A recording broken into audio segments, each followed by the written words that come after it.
Posted by you/AccomplishedStop3830. I recently married my longtime girlfriend of 8 years, who I'll call Amy. Important context: while we have been together that whole time, the first 5 years were not exclusive. We did not live together, and for 2 of those years, we were 1,200 miles apart, though we made regular visits. When she and I first met, we were both married but in open relationships. My wife, Amy's husband, and I were required to travel for extremely long periods of time, sometimes years, with minimal opportunities to return home, security contractors. Amy is an ER nurse. 3 months before she and I met, while her husband was home on a 6-month break, she met a local cop and started a relationship with him. We'll call him Chris.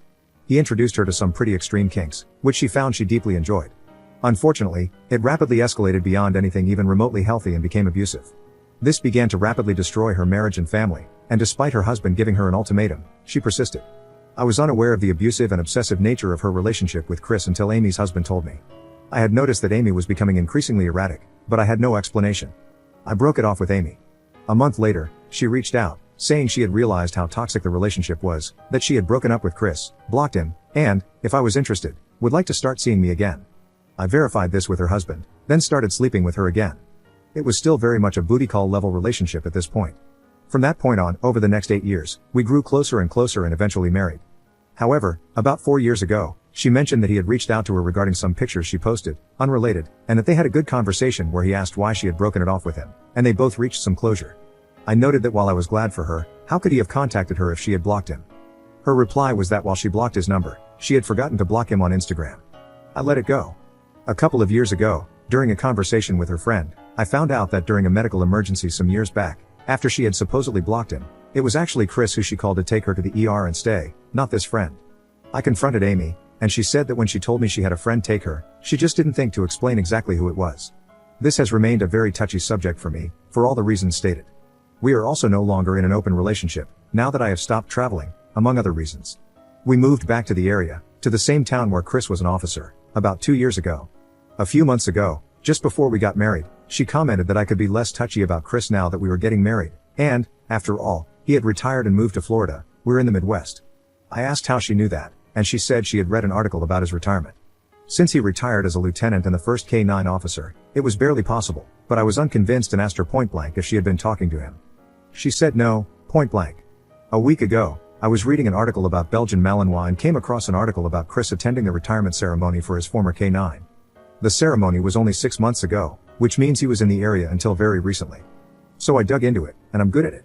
Now, I have all the dates, times, houses, etc., for the man. He retired 9 months ago and left for Florida right after the K-9 ceremony. However, there is no mention in any article of him moving, and there wouldn't be, since he moved well after retiring. So I confronted Amy, and this time she said Chris reached out to her out of the blue via text, and they chatted. When I asked how that was possible if he was blocked, she said he had a new number. We had a big fight, and I've spent a couple of days considering what to do. Right now, I plan to confront her tonight. Even if it's true that she forgot to block him on Instagram, why did she have a conversation when he reached out? Even if she was confused and called him to take her to the ER, why did she hide that from me for years? Even if he randomly texted her, after years, after moving to Florida, using a new number, why did she have a conversation and tell him that she now lives in town? My full intention is to ask for a divorce tonight. Am I overreacting? Edit. For those who've asked for more info, her husband and I are still close. Let's call him Dan. He is still working. The more to the story is that I had a really bad day that left me unable to keep traveling. As soon as I was home full time and, more to the point, laid up and not earning, my wife divorced me and tried to take the money and the kids. No need for details there, but I wound up with the kids, and the money all got burned on attorneys. Amy had always been the one who had to stay home, so she and I started spending a lot of time together doing life things. Dan was glad to have someone he trusted with her and their kids, and despite me being half speed, he felt good having someone around to keep her from tangling with the wrong crowd. That included Chris, which should have been a bigger red flag than it was, but I still hadn't come out of that king of the hill mentality. So the change happened when I stopped traveling. Amy and I started living together, Dan left permanently, I adopted her kids, and my wife divorced me, lost custody, and kept traveling, though her travels are all stateside. Dan doesn't have, and at this point doesn't want, a romantic relationship with anyone. I'm sure he still has ways of finding relief, but he's allergic to any sort of permanent situation. While he would never be willing to, and I don't want to, have me adopt his kids, they were 14M, 10M and 8F when I met them, 18M, 14M and 12F when I came home for good, and 22M, 18M and 16F now, he has given me power of attorney on their behalf, and they all call me Dad. So, there's that. And yes, I'm sure a lot of people judge all of us for the choices and lifestyle we've made. But we are all human, and the things required of people called to do the things that we do lead to a lot of compromises. We make the decisions we do based on the things we know at the moment. Hindsight is only useful when you start looking forward again. Update 1 day later. First, thank you all. It might seem pretty shallow, but the validation and criticism I've received from the original post really helped me externalize and gain some perspective. Also, some of you are hilarious, some are compassionate and thoughtful, and others made me appreciate that no matter how stupid I get, somebody will find a way to outdo me. Leading with the headline, I had the conversation, I told her I am divorcing her, and it went as badly as expected. She and Chris have not been physical, but we got to the heart of why she has been in touch with him. I am exhausted, but I feel like I now have a clarity of mind and purpose that I've lacked for quite some time. I'll probably feel more chatty tomorrow, but for now, that's what I have. Edit.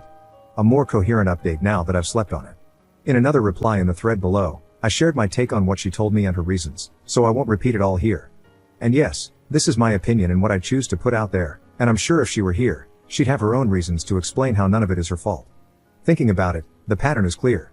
She even admitted as much herself, though we don't always hear what we don't want to hear.